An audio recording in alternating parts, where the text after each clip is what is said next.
Começamos agora o Liberdade de Opinião e vamos direto ao Rio de Janeiro, onde está o jornalista Sidney Rezende. Olá, Sidney, bom dia. Tudo bem, Kenzo? Bom dia, senhoras e senhores. Eu acho espetacular essa notícia que você acaba de dar e muito acertadamente a repercussão entrou um pedacinho do Liberdade de Opinião, mas medida correta. Estou aqui muito admirado com tudo isso, viu? Vamos lá, então, Sidney, vamos aos fatos que acabaram de acontecer. A gente começa, então, falando sobre o Instituto Butantan, que desenvolveu uma nova vacina contra a Covid-19, chamada Butanvac, que usará tecnologia similar ao imunizante contra a gripe. Em um anúncio agora há pouco, o Instituto disse que vai pedir à Anvisa para começar a testagem em humanos. O governador João Dória disse que pretende imunizar a população com a nova vacina a partir de julho. Vamos ver. O Butantan vai iniciar agora em maio a produção desta vacina, sob sua responsabilidade, com autorização do governo do Estado de São Paulo e com investimento do governo do Estado de São Paulo e do Instituto Butantan. Ao iniciar a produção em maio, o Butantan terá condições de disponibilizar 40 milhões de doses da Butanvac para iniciar a vacinação, se possível, já no próximo mês de julho. Sidney, como é que você avalia esse desenvolvimento, então, de uma vacina brasileira? Essa é uma oportunidade que o país tem para acelerar a vacinação em larga escala em todas as regiões do nosso país?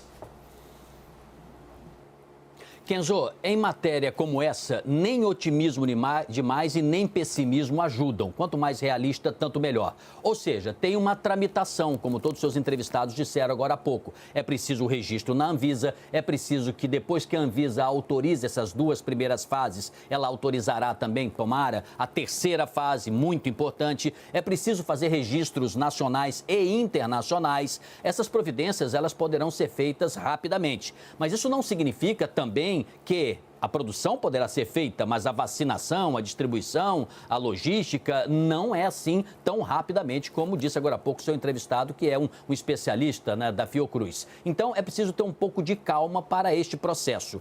Ademais, ainda que atrase, Kenzo, a nossa ansiedade é que a vacina fique o mais rapidamente possível segura, aprovada, legitimada, autorizada e que seja distribuída para ajudar a imunizar os brasileiros. Mas vamos botar um ponto aí, depois que a Anvisa der o seu parecer, né, e demorará algum tempo para isso, porque nós temos que entender que o governo federal disse já ter contratado aproximadamente 500 milhões de doses no decorrer do curso do ano. Então, é possível, ainda que ocorra algum atraso, essa vacina sendo aprovada, e aí não é otimismo, ela sendo aprovada de fato como de qualidade, como uma vacina brasileira, que ela fique pronta, por exemplo, no segundo semestre. Muitos brasileiros já terão sido imunizados mais adiante. Haverá de alguém que nos assista agora dizer assim, mas para que adianta então ter uma vacina se nós teremos aí quase toda a população vacinável, quem sabe, né, até o fim do ano em situação regular? Gente, nós temos 7 bilhões de seres humanos aptos a serem vacinados no mundo. A plataforma que fabrica todas as vacinas tenderá a atender 2 bilhões de pessoas. Portanto, temos um déficit de 5 bilhões de seres humanos. Então, ainda assim, ainda que essa vacina brasileira atrase, demore, entendam, se ela for realmente aprovada, for legitimada, poderá ser ainda utilizada internamente, para quem não se vacinou, poderá ser atualizada numa nova cepa, isso é muito bom, mas ela poderá ser exportada sim, inclusive para o nosso continente. Ela será uma vacina mais barata, se tudo der certo, será uma vacina de fabricação mais rápida, temos plataforma, temos tecnologia, é um acordo no consórcio com o Vietnã e a Tailândia, que também precisam de vacinação, e ela poderá ser vendida para qualquer lugar do mundo, inclusive, repito, aqui para o nosso continente. Então, a notícia é boa sobre todos os matizes, né? Sobre todos os olhares, menos se a vacina não for aprovada pela Anvisa. Se esse otimismo que vimos aí das autoridades de São Paulo, né? Tanto o presidente Butantan como o governador, se mais adiante se verificar que a vacina ainda não chegou à qualidade que pretendemos. E se é uma vacina nacional também, é muito importante. Agora, mais um pouquinho, Kenzo, de tempo para mim, só para falar uma coisa importante para você, que a gente precisa ter cuidado, tá certo? A Coronavac, fabricada com insumos vindos da China em São Paulo pelo Butantan, ela tem um acordo com o governo brasileiro. O acordo inicial, 46 milhões de doses. Ela já cumpriu, junto ao governo, enviando para o Ministério da Saúde 27,8 milhões de doses. Falta ainda completar. E o governo brasileiro fechou um outro acordo de 54 milhões até setembro, na mesma plataforma de fabricação do Butantan. E temos também a influenza, a vacina contra a gripe. O programa começa em abril, no dia 12, e vai ao final de maio, que o Butantan também fabrica. É preciso ver se ele tem plataforma de fabril, né? Se ele tem estrutura de fábrica para fazer tudo ao mesmo tempo, inclusive essa nova. Eu acho que não tem. Eu aposto mais que essa vacina, se tudo der certo, fique disponível no segundo semestre. Vamos acompanhar, Sidney. E do ponto de vista político, Sidney, caso a vacina passe essa fase de testes e seja autorizada, né? Seria uma vitória de João Dória em relação a Bolsonaro? Essa questão pode acirrar ainda mais essa disputa pela presidência em 2022, na sua avaliação? Kenzo, tudo que você me pergunta, eu sempre coloco como prioridade o enfrentamento à pandemia, né? Eu acho que isso é o mais importante de tudo. Mas como você me provoca a falar de uma análise de ordem política, e eu sou aqui convidado mais para falar sobre isso, eu diria que, obviamente, que sim, né? Quando o governo de São Paulo deu um passo à frente, disponibilizou a Coronavac, já desde o ano passado, ofereceu ao governo federal, o ministro, então, da Saúde, general Eduardo Pazuello, chancelou, concordou, disse que iria comprar. Quando consultou o presidente falou não, desautorizou, que é aquele vídeo, né, um fala, outro obedece e tal. Quando o governo federal deu um passo atrás e neste ano se adota justamente a tal vacina da China, a tal vacina que tem insumos chineses, mas fabricada pelo Butantan, naquele momento o governo Bolsonaro rateou um pouco e o Dória deu um passo à frente. Esta vacina, se ela for de fato aprovada, ela for eficaz, ela for reconhecida nacional e internacionalmente, será um segundo passo de vitória, evidentemente, para o governador de São Paulo. Será preciso saber se ele, João Dória, tentará cavalgar politicamente para uma eventual reeleição ao governo de São Paulo, ou se ele acha que isso será o suficiente para ser uma opção para 2022 para a presidência da República. Óbvio que politicamente, repito, se tudo der certo, porque ela não foi aprovada ainda, será uma extraordinária vitória para o governador Dória, evidentemente. Ainda na esteira da vacinação, só que agora na seara jurídica, Sidney, o juiz de primeira instância, Rolando Valcir Spagnuolo, autorizou o Sindicato dos Servidores da Assembleia Legislativa do Estado de Minas Gerais, o Sindicato dos Delegados de Polícia do Estado de São Paulo e a Associação Brasiliense das Agências de Turismo a importar imediatamente vacinas contra a Covid-19 para imunizar associados, sem a necessidade de doar as doses para o SUS, para o Sistema Único de Saúde. Segundo o juiz, o Estado obrigar o setor privado a doar bens é inconstitucional, como atualmente determina a lei aprovada no Congresso. O autor da lei é o presidente do Senado, Rodrigo Pacheco, que comentou sobre essa decisão. Vamos ver. Nós não podemos admitir e tolerar que se descumpra o Plano Nacional de Imunização. O entendimento do Congresso Nacional foi de que, na edição da Lei 14.125, houvesse a possibilidade da aquisição pela iniciativa privada para doação de integralmente, da integralidade da aquisição para o Sistema Único de Saúde. Então, não se pode descumprir essa lei, essa diretriz. Num futuro, quem sabe se possa ter em farmácias, em hospitais, a possibilidade de aquisição de vacinas. Mas, nesse instante, enquanto os grupos prioritários não foram vacinados, não é ético e admissível pensar que alguém possa se vacinar fora do Plano Nacional de Imunização. Ô Sidney, como é que você avalia essa decisão do juiz aí, Rolando Spagnuolo? Isso abre precedente para que outras empresas façam o mesmo pedido? Bom, eu sou do tempo, e estou há muito tempo nesse negócio, que diz o seguinte: decisão judicial se cumpre. Se esta decisão do senhor juiz for derrubada na justiça por uma outra instância superior, a segunda é que vai prevalecer. Então, para começar, não sendo ética, não se concordando, se discordando politicamente, não achando justo, ela é apenas uma mera opinião, por mais alta que seja a autoridade. Então, neste tocante, o presidente do Senado tem todo o direito de fazer a sua defesa. Eu tenho a minha opinião também sobre isso, né?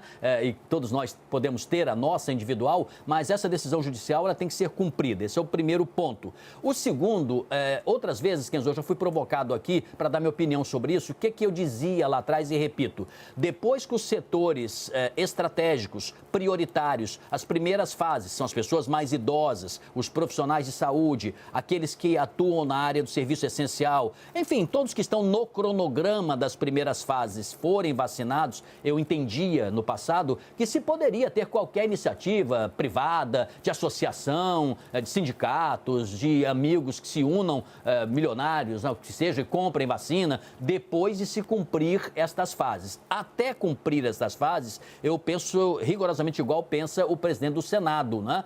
Deveria-se, quem adquirir, remetê-las ao Ministério da Saúde para que o Ministério da Saúde, ao cumprir o plano de imunização, ele toque para frente. Mas, como houve a decisão judicial, ela vai prevalecer. Ponto 1, se ela for derrubada, prevalece a outra. Ponto 3, nós não concluímos ainda essa primeira fase e pode criar uma grande confusão, porque senão criará, Kenzo, também um privilégio muito grande. Quem tem dinheiro e posses poderá furar a fila, entre aspas, ainda que seja com o dinheiro do próprio bolso. Embora entendamos, do ponto de vista de ordem geral, quantas pessoas mais forem imunizadas, tanto melhor, né? Porque nós, numa sociedade, nos interrelacionamos com todas as pessoas, ricos, pobres, quem tem a vacina, quem não tem a vacina. Então, o ideal é ter mais gente imunizada. Mas, de fato, até cumprir essas 3 primeiras fases, eu acho que é uma decisão do senhor juiz que eu entendo à luz da lei, mas considero também muito ruim, porque nós vamos certamente criar uma balbúrdia e um descontrole. A gente não pede aqui coordenação, central de referência, né, que tenha união entre os poderes. Quando você cria um modelo paralelo, sem termos ainda vacinado, e tem institutos que dizem que vacinamos 6%, outros dizem que vacinamos 8% da população, ou seja, nem 10% dos brasileiros foram imunizados. Então, é preciso ter um pouco de cuidado. A lei também precisa ser adequada à realidade.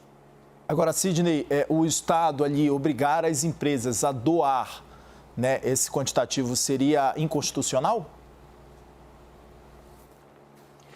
Olhe bem, ela não está obrigando, ela já informa antecipadamente que, pelas regras atuais, antes dessa decisão do senhor juiz, não é? Sem essa decisão, que quem comprar teria que fazer essa remessa e este envio ao governo federal.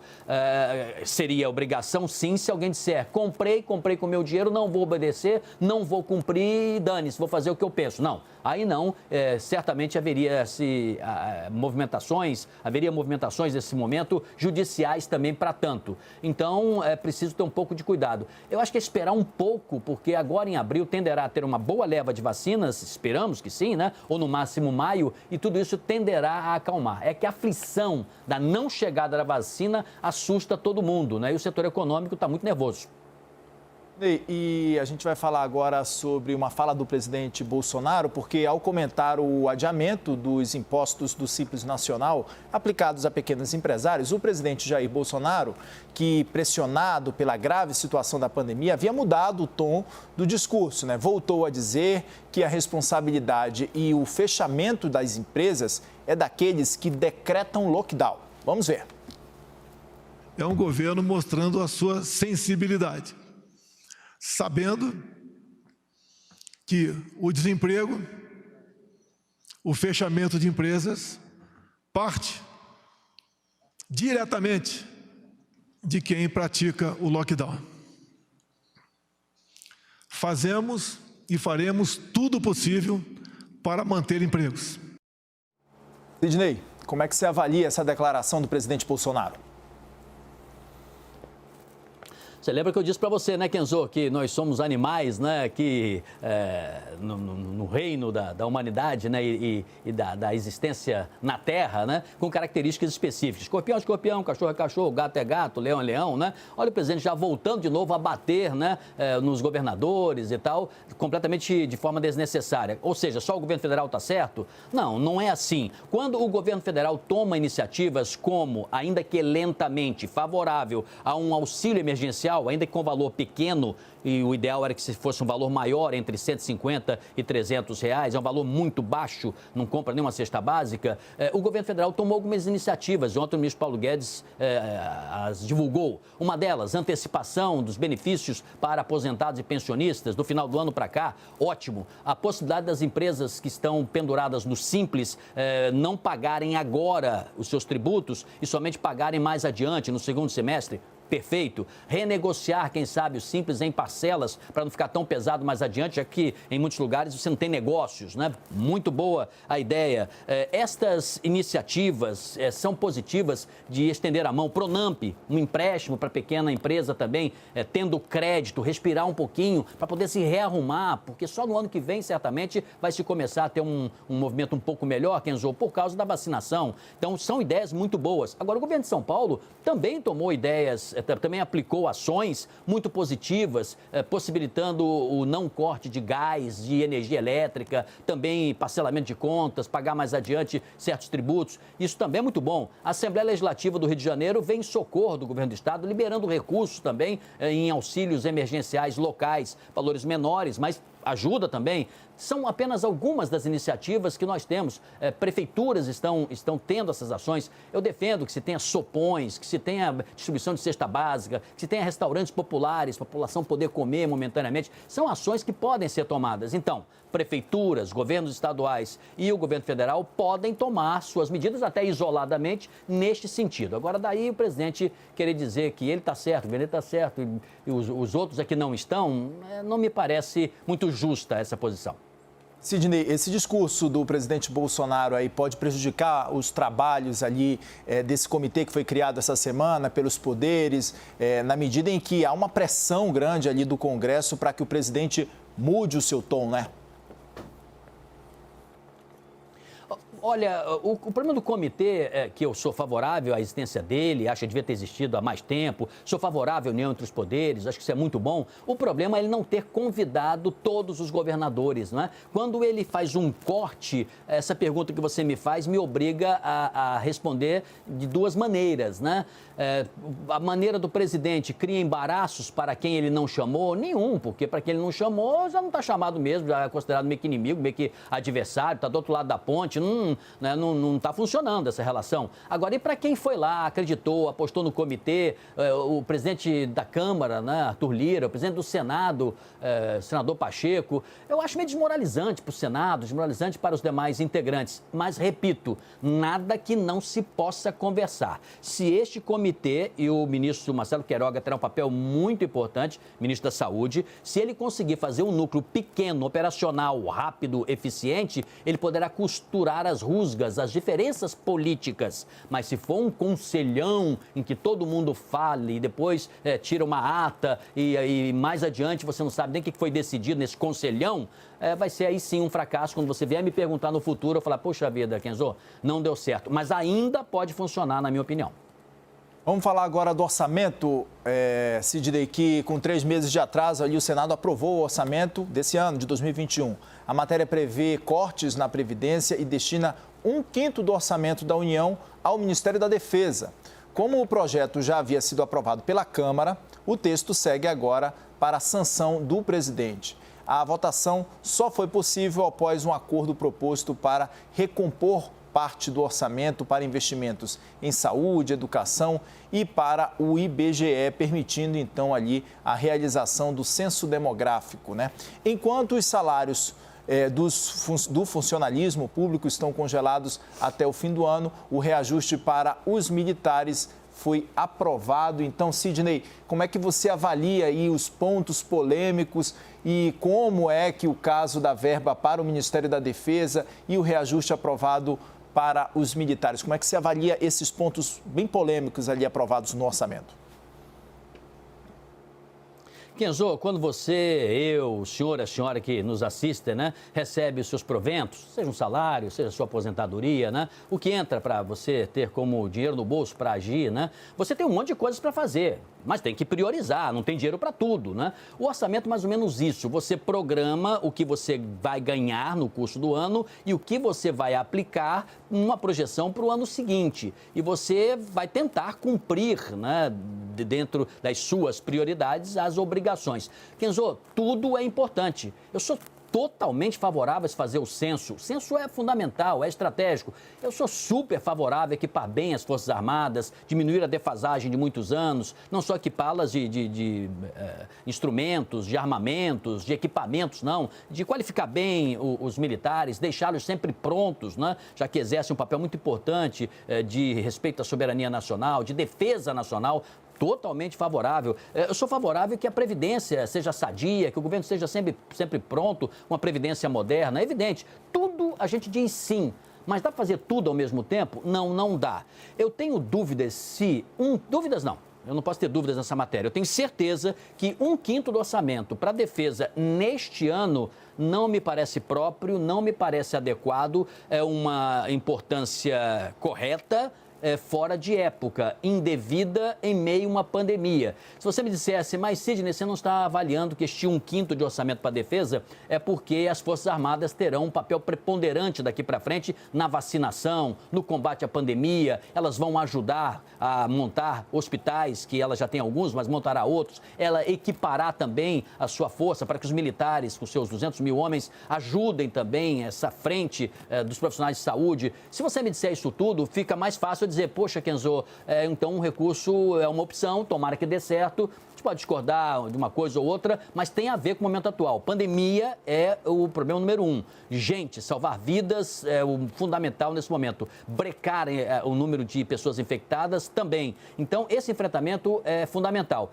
Se deixar, ainda que seja um ano eleitoral, para o ano que vem, essa verba para a defesa, dará para os militares aguentarem esse ano. Agora, 1/5 do orçamento e todas as outras coisas serem cortadas, como Previdência, como o censo e outras, me parece uma impropriedade. Não sou contra as Forças Armadas em absoluto. Acho que elas precisam mesmo e elas estão defasadas de há algum tempo. Mas não dá para fazer tudo de uma vez. Eu acredito que nós venhamos a ter problemas sérios aí. E o censo é tão importante, né? Principalmente agora as pessoas em casa, seria até mais fácil o censo ser feito com mais precisão. O último grande censo que fizemos foi em 2010, não é? Os demais foram ajustes. Precisamos do censo, viu?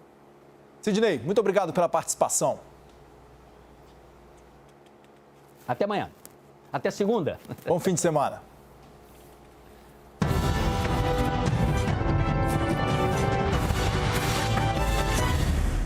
As opiniões emitidas pelos comentaristas do quadro não refletem necessariamente a posição da CNN.